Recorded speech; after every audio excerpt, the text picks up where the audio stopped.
مدنی صاحب، آپ کا ایک بیان، مطلب ایک بیان کیا، دو یا تین چار بیان آپ کے اس طرح کے آ گئے ہیں جو کافی وواداسپد، جن کو میں بول سکتا ہوں، اور کئی کرٹکس کہہ رہے ہیں کہ یہ بھڑکاؤ بھی، ایک بھڑکاؤ والی لائن میں بھی آتے ہیں. جو جہاد پر آپ نے بولا، یہ بات ٹھیک ہے کہ کنفیوژن کریٹ ہو گئی ہے، لیکن جب آپ اس کو پورے کو دیکھیں گے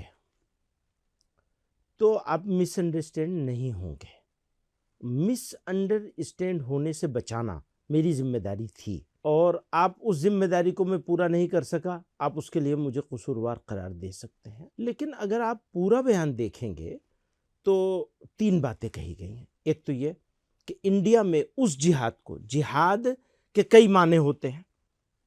مثلا خود نبی صلی اللہ علیہ وسلم نے فرمایا جہاد اصغر سے جہاد اکبر کی طرف چلو. اکبر یعنی سب سے بڑا جہاد. سب سے بڑا جہاد کیا ہے؟ اپنے نفس کو ٹھیک کرو، اپنے آپ کو ٹھیک کرو، جھوٹ بولنا، فلاں فلاں فلاں، ان ساری چیزوں سے اپنے آپ کو مکت کرو.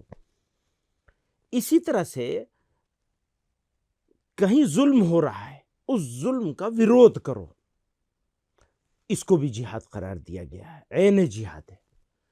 تو ہم اپنے پچھلے، آپ جانتے ہیں ہمارا ٹریک ریکارڈ بالکل میں وہی 30 حیران سال ہوں. سے، ہاں 30 سال سے ہم ایک کام کر رہے ہیں. جب سے میں نے اس آرگنائزیشن میں انٹری کی ایک چھوٹے سے سیکریٹری کی حیثیت سے، تب سے ایک مشن بنایا ہے کہ یہ جو ٹیررسٹ لوگ جہاد کا یوز کرتے ہیں، اسلامک ٹرمینولوجی کا یوز کرتے ہیں اور فساد پھیلاتے ہیں، اس کو کیسے ایکسپوز کیا جائے اور اس کے خلاف اسلامک فقہ کے حساب سے، شریعت جورسپروڈنس کے حساب سے 6,000 علماء کو ہم نے حیدرآباد میں جمع کیا تھا، مفتیوں کو، اور فتویٰ لے کے آئے تھے اس کے خلاف.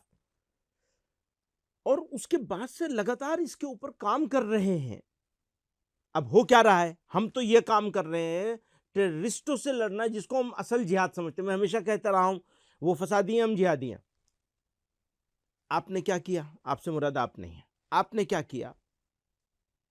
پوری منسٹری نے، اسٹیٹس کی ہو یا سینٹر کی ہو، ایک اسٹینڈ لیا ہے کہ جب بھی کوئی بری چیز مسلمانوں سے ریلیٹڈ آئے گی تو اس کو جہاد سے جوڑیں گے.